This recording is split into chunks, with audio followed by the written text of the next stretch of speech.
Hi everyone, teaching segment for lung auscultation.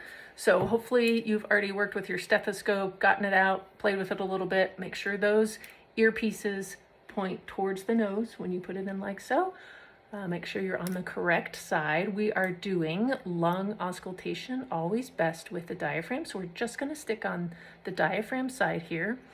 We are going to work through the different spots. It's real important you make sure you listen to those top lobes of the lungs, right?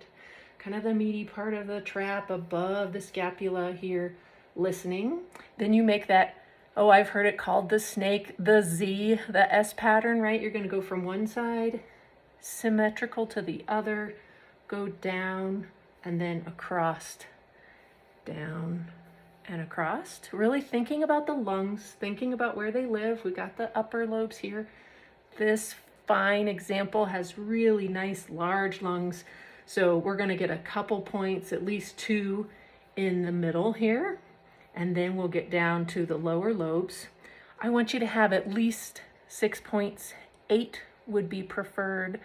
And if you're curious, which I love, is these lateral ones, right? That bottom right and bottom left-hand corners gets that lower lobe where pneumonia loves to grow and stay and start.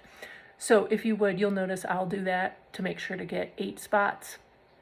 You want them to breathe in and out through their mouth. Really helps amplify the sound, makes it easier for you to make sure that you're listening for things. Do your best to try to keep the environment quiet if you can.